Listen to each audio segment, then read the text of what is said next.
રામ રામ બધા મિત્રોને. હું તમારો દોસ્ત આરસી વારિયા.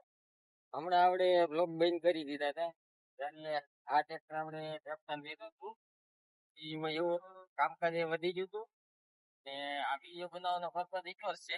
ઘણા લોકોનો મેસેજ આવે છે આ બધું એટલે ટ્રેક્ટર લીધું છે પણ આ ટ્રેક્ટર તમે કેવું આવે છે વાપરો તો આપણે જરીક આપણે આ કેપ્ટન ટ્રેક્ટર છે ને મિની ટ્રેક્ટર એ ફૂલ ડિટેલ વિડીયો આપણે બનાવવાનો છે એટલે આને એને ખબર પડે કે આ શું વસ્તુ છે. તો આજે આની માટે આપણે જાણવાનું છે કે આ ટ્રેક્ટર કેવું આવે. તો હાલો આપણે જાણીએ. પહેલા તો આપણે શરૂઆત કરીએ આના લુકથી, કેમ કે આનું લુક એવું મસ્ત છે ને આમ જોવામાં આમ જોયા જ કરે. અને આ જે આપણી યંગ જનરેશન છે ને એની માટે આપણે આ લુક કાઢ્યું છે. એરોડાયનામિક છે અને સિંગલ પીસ બોનટ છે. અને આમાં તો મિત્રો આની વાત કરીએ તો આપણે આના લુકની, તો આપણે આમાં 3D ટાઈપ કેપ્ટન લખેલું અને DRL હેડલાઇટ સાથે, અને જે આના હેડલાઇટ છે એ ફોગ લાઇટ વાળી છે. 3D લોગો આપેલો છે સી કેપ્ટન નો કરીને. બાકી આપણે પંખાની વાત કરીએ તો પંખા પણ જોરદાર હેવી આપેલા છે. એમાં LED ઇન્ડિકેટર તમને જોવા મળશે જો આ રીતના. ને આમ લુક વાઇઝ આ ટ્રેક્ટર તમને આમ બહુ એટ્રેક્ટિવ લુક આપવાની કોશિશ કરી છે કંપની વાળાએ. આગે છે જોરદાર. તો મિત્રો આપણે આને વાત કરીએ કે આની એન્જિન ની, તો આનું એન્જિન સિપ્સોન કંપની નું આવે. 1290 સીસી નું એન્જિન આવે ને આ 25 હોર્સ પાવર નું ટ્રેક્ટર છે. અહીં આવો તમને બતાવી દઉં સિપ્સોન કંપની નું. તો મિત્રો આપણે આની એન્જિન ની વાત કરીએ ને તો આ સિપ્સોન કંપની નું એન્જિન આવે કેપ્ટન માં. 2 સિલિન્ડર વોટર કુલ્ડ એન્જિન, 1290 આપણે આમાં સીસી આવે છે અને 25 હોર્સ પાવર નું ટ્રેક્ટર છે.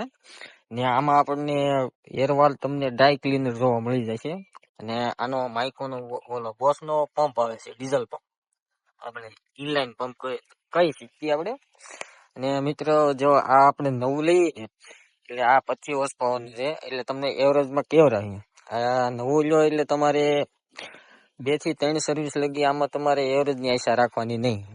કેમ કે આ નવું હોય જ્યાં લગી રાઉસ ન થાય, 3 સર્વિસ ન થાય ત્યાં લગી આ એવરેજ આપતું નથી. આની એવરેજ અત્યારમાં 2 બારી આવે છે, પછી આની 3 સર્વિસ થાય ત્યારે આ 1.5 લગી આની એવરેજ રહી છે. ટાયર ની વાત કરીએ તો આપણને ટાયર આગળના જોવા મળે છે 5.25-14 ના, અને પાછળના આપણે જોવા મળે છે 8.3-20 ના.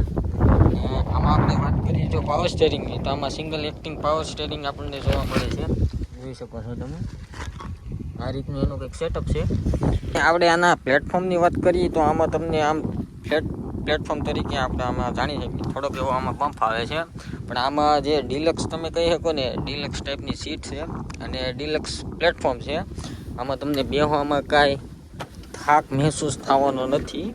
આમાં તમે જોઈ શકો છો સ્ટેરિંગ અને ઉપરનું લુક. અને આમાં ગિયર મિત્રો 8 ફોરવર્ડ છે અને 2 રિવર્સ છે, કેમ કે આમાં હાઈલો મીડિયમ આવે છે. અને આની આપણે ફ્યુલ ટેન્કની વાત કરીએ ને મિત્રો, તો આમાં 20 લીટરની ફ્યુલ ટેન્કની કેપેસિટી આવે છે. ને આમાં આપણે પીટીઓની વાત કરીએ તો આમાં 20 હોર્સ પાવરનો આપણને પીટીઓ ઓપરેશન આપણને જોવા મળે છે. જે આની હાઇડ્રોલિકની કેપેસિટી છે ઉપાડવાની, એ 600 કેજીની હાઇડ્રોલિકની કેપેસિટી આવે છે. માહિતી કંઈક આ રીતનો એનો લુક છે, જોઈ શકો છો. ડીસી અને ડીસી વાળનું સેટિંગ આપણને પંખામાં જ જોવા મળે છે ઇનબિલ્ટ. અને સાઈડ શિફ્ટ આપણને આ પંખામાં આ રીતે. આ મિત્રો આમાં આપણે આ પેલું ડિફ્રેશર લોક પણ આપણને જોવા મળે છે. ક્યાંક ટ્રેક્ટર હલવાનું બોલવાનું હોય તો ત્યાંથી જોરથી પગ મારો એટલે 2 ટ્રેક્ટર ટાયર સરખા બળ કરીને ટ્રેક્ટર કૂદકો મારીને નીકળી જાય છે.